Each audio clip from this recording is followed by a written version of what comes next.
à dire que tout va mal. C'est pas facile. Dire que tout est bien. Quand tout autour de toi te pousse à reconnaître que tout va mal. Et lorsque nous confessons que tout va mal, nous sommes en train de nourrir celui qui travaille pour que tout aille mal. Nous sommes en train de le rendre heureux. On lui donne de la force. De la même façon que quand tu es, regardez un peu mes bien-aimés, quand tu trouves quelqu'un en train de travailler à la maison, dans un champ, en train de faire des travaux, qu'est-ce que tu dis? Tu dis du courage. Bon courage. Je ne sais pas quelle expression on utilise. En fait, en français, on dit du courage. Dans chaque village, il y a une expression qu'on utilise. Et pour encourager quelqu'un, pour dire à quelqu'un, forza, hein, hein, du courage, hein, sois courageux. Dire à quelqu'un que tiens bon. Il y a une expression qu'on utilise dans toutes les langues. Et cette expression-là, quand quelqu'un est en train de travailler et il écoute comment tu l'utilises à son endroit, à son égard, il ressent que tu es en train de lui donner de l'encouragement. Tu es en train de... En fait, c'est une façon pour toi de le soutenir. Cette déclaration, c'est pour le soutenir. C'est une déclaration d'encouragement. Il y a ça dans toutes les langues, dans tous les villages, je peux dire. Et lorsqu'un enfant de Dieu, ou bien même quelqu'un qui ne connaît pas le Seigneur, lorsque tu passes ton temps à confesser les choses qui vont mal, tu es en train de donner du courage à Satan. Mes bien-aimés, écoutez-moi bien, lorsque tu passes ton temps à dire que vraiment ça ne va pas, tout va mal, je ne sais pas, il y a quelqu'un qui travaille pour que les choses aillent mal. Donc, quand tu confesses, tu es en train de lui donner du courage. Tu es en train de lui donner du courage. Tu lui donnes du courage. Un enfant de Dieu ne doit donc pas confesser ce qui va mal. Il ne doit pas confesser de sa bouche. Il ne doit pas passer son temps à dire ça ne va pas. Tout va mal.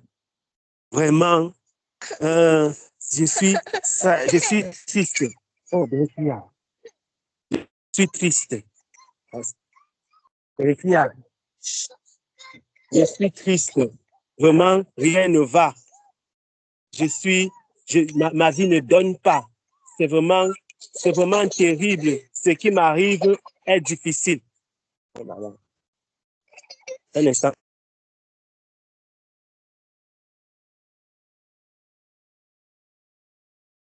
Donc, quand tu le fais, tu es en train de donner du courage. De donner du courage à l'ennemi.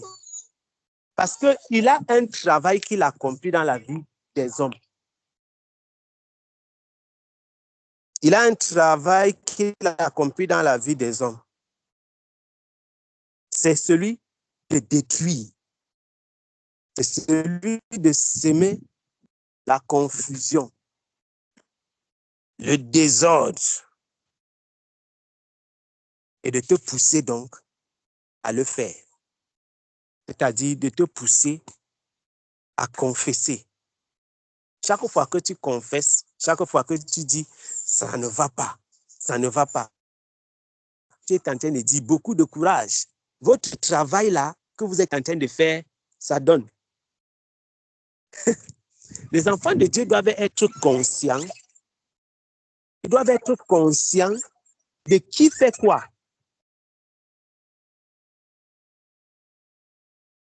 Ils doivent être conscients de qui fait quoi dans leur vie. Si nous ne sommes pas conscients de ça, nous allons passer une vie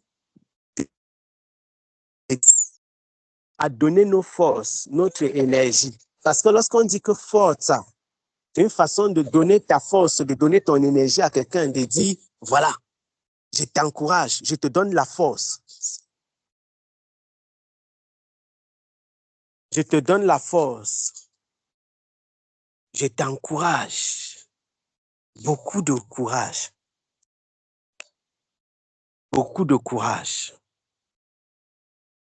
Beaucoup de courage. Beaucoup de courage. Que le Seigneur nous aide, mes bien-aimés, à ne plus confesser ces choses avec nos bouches. Que le Seigneur nous aide. Que le Seigneur nous aide à ne plus faire ces déclarations et à ne plus donner de la force à l'ennemi, au malin, à l'adversaire. À ne plus donner la force à l'adversaire. Parce qu'il se bat. La parole du Seigneur déclare que Dieu travaille pour que ses enfants soient heureux. Tout concourt, et qui a signé sur moi aujourd'hui, tout concourt au bien de ceux qui aiment Dieu et qui sont appelés d'après son dessein. Donc le Seigneur, tout ce qu'il fait, tout ce qu'il accomplit, c'est pour rendre les enfants de Dieu heureux. Mais le diable travaille pour faire le contraire. Dans Jean chapitre 10, c'est ce que le Seigneur nous révèle. Il vient pour détruire, il vient pour tuer, il vient pour égorger. C'est ça que le diable fait, mes bien-aimés. C'est ça que le diable accomplit dans la vie des hommes. C'est ça que le diable accomplit dans la vie des hommes. C'est ça qu'il fait. Donc nous devons savoir qu'est-ce que nous avons, à qui nous avons véritablement confié notre vie. À celui qui détruit, qui égorge, qui tue, ou alors à celui qui veut notre bien. Et même quand vous avez comme l'impression que les choses ne vont pas comme vous avez attendu, comme vous aviez pensé, sachez que celui qui travaille pour votre bien, il le fait toujours. Il est en train de le faire. Il est en train de le faire. Il est en train de le faire. Je voulais juste partager ces paroles, mes bien-aimés. Que le Seigneur nous aide vraiment à tenir ferme, quelles que soient les situations. Tenons ferme. Souvenez-vous, chaque fois que vous confessez le mal, les difficultés, les épreuves, vous donnez du courage à celui qui travaille pour ça. Chaque fois que tu dis, ça ne va pas, vraiment, vraiment, chaque fois que tu te lamentes, tu es en train de donner le courage à celui qui travaille pour tes lamentations. Et chaque fois que tu dis, gloire au Seigneur, merci Père, tu es en train d'exalter celui qui travaille pour ton bien. Même si ce que tu vois semble le contraire de ce que tu as, n'accepte pas de donner ton énergie et ta force pour les ténèbres. Que le Seigneur vous bénisse abondamment, mes bien-aimés.